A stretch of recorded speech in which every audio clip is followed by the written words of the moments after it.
संतान नहीं हो, किसी नारी की गोद अगर, स्त्री की गोद अगर खाली रह जाए तो भी दुख होता है उसको कि मेरे घर में औलाद नहीं, संतान नहीं। पंच पुष्प में से एक पुष्प पारिजात का फूल, जिसको हार श्रृंगार का फूल भी कहते हैं, जिसको शिडली का फूल भी कहते हैं। पारिजात, हार श्रृंगार, ऊपर से सफेद, नीचे जो उसकी डंडी होती है वो थोड़ी नारंगी होती है, संतरे के कलर की होती है। रात्रि में खिलने वाला ये फूल, रात्रि में जो फूल खिलता है, ये शिव कथा कर रही है। जिस समय पर संतान की प्राप्ति नहीं होती या किसी कारणवश, किसी कारण से हमारे यहां वंश की वृद्धि नहीं होती, तब देवाधिदेव महादेव की आराधना पारिजात के फूल से करी जाती है। अब उस पुष्प को चढ़ाने का एक तरीका है, जरा ध्यान दीजिएगा। पंच पुष्प शिव महापुराण की कथा आप लोग सुनने के लिए बैठे हो, बड़ी आस लगाकर बैठे हो, उसको समझिएगा। पारिजात का जो फूल शिव जी को चढ़ता है, भगवान देवाधिदेव महादेव को चढ़ता है, जैसे ये शिवलिंग है, मान लो ये शंकर भगवान का शिवलिंग है, ये जलाधारी है, ये जल नीचे गिरने का स्थान। आप लोगों ने पहले कथा सुनी है ना सबने, आपको सबको मालूम होगा। राइट में गणेश जी का स्थान, लेफ्ट में कार्तिकेय का स्थान, बीच में अशोक सुंदरी की जगह। जहां पर यह शिवलिंग रखा है वो माता पार्वती जी का हस्त कमल, शिवलिंग के रूप में, शंकर भगवान के रूप में यह शिवलिंग है। ऊपर से जो एक एक बूंद जलाधारी नीचे गिरती है वो शंकर भगवान की 5 लड़कियां, जया, विषहरा, शामली बारी, दौतली और देव, ये शंकर जी की 5 बेटियां हैं। वंश वृद्धि के लिए, कार्य सिद्धि के लिए, वैभव प्राप्ति के लिए, या अपने हृदय की सुख समृद्धि के लिए, संतान प्राप्ति के लिए पारिजात, हार श्रृंगार के फूल की शिव जी को आराधना होती है।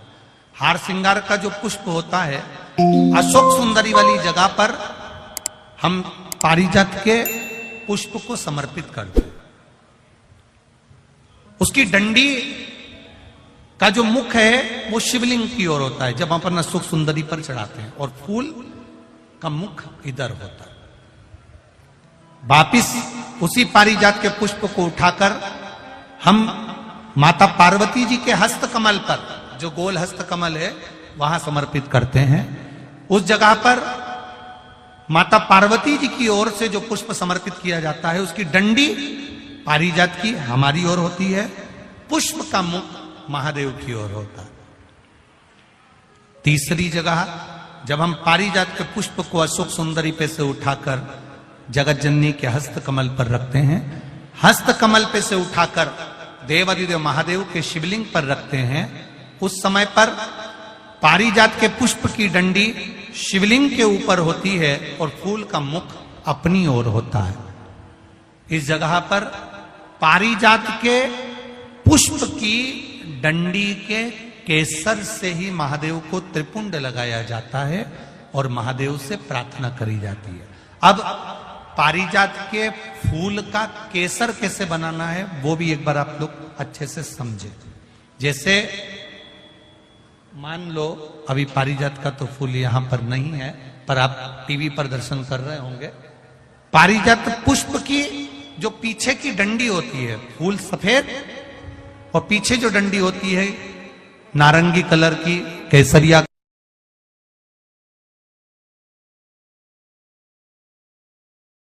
कलर की, उसको तोड़ लिया जाता है।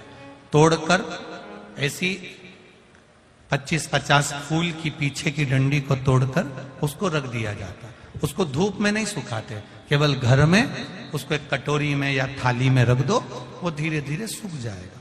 सूखने के बाद उसको पीस लो, पीसकर उसका चंदन तैयार हो जाएगा। पारिजात फूल की उस डंडी का। और जिस समय वंश के लिए, सिद्धि के लिए, कार्य सिद्धि के लिए या वैभव प्राप्ति के लिए हम पारिजात का पुष्प देवादिदेव महादेव को समर्पित करते हैं, उस समय इसी को पानी में घोलकर देवादिदेव महादेव को जब आप लगाएंगे तो जैसे केसर घुलती है, केसर का जैसे कलर होता है, केसर जैसी सुगंध करती है, वैसे की वैसे ही ये पारिजात की जो डंडी आप लोगों ने सुखाई है, वही डंडी का जो चंदन बनाया है, शिव जी को लेपन करा है, उस समय पर अपने हृदय की बात आपने जो देवादिदेव महादेव को कही है, बस वही सुगंध हमारे जीवन में आना प्रारंभ हो जाती है। वो पारिजात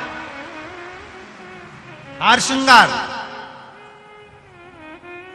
अब जरा ध्यान दीजिएगा, हार श्रृंगार के पुष्प, पारिजात का जो पुष्प है, सोमवार की अष्टमी पड़ने पर यदि हम देवादिदेव महादेव की पारिजात के फूल से आराधना करते हैं, स्मरण करते हैं, तो उसका फल भी हमें अधिक प्राप्त होता है। पारिजात का पुष्प, हम तो यहां तक कहेंगे अगर आपके यहां हार श्रृंगार का पेड़ लगा हो, पारिजात का पुष्प यदि आपके यहां होता हो, रात को खिलता है, सवेरे मिलता है, ऐसा पारिजात का अगर वृक्ष आपके यहां लगा हो तो प्रयास कर लो।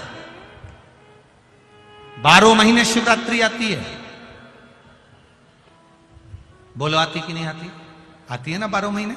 12 महीने शिवरात्रि आती है। कैलेंडर पर एक गोला बनाकर रख देना कि हमको ये शिवरात्रि आई है, हर महीने की शिवरात्रि तुम्हारे ध्यान में रहेगी।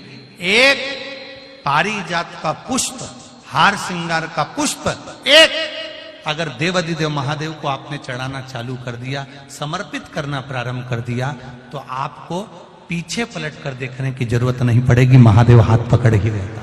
पारिजात का पुष्प शिव को समर्पित हो।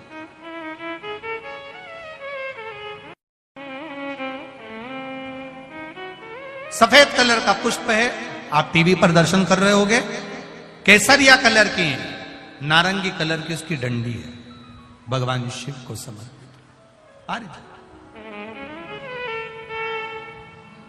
जब हम देवादिदेव महादेव को जल समर्पित करते हैं, भगवान शंकर को जब हम जल चढ़ाते हैं, उस समय पर भी भगवान को अगर तुम्हारे पास में थोड़ा सा पारिजात की जो डंडी है सुखाई है, आपने पारिजात फूल के नीचे की जो डंडी है उसको तुमने सुखाकर अगर चंदन बनाया है, तो वो चंदन आप प्रतिदिन भी देवादिदेव महादेव को समर्पित कर सकते हो। पारिजात पुष्प।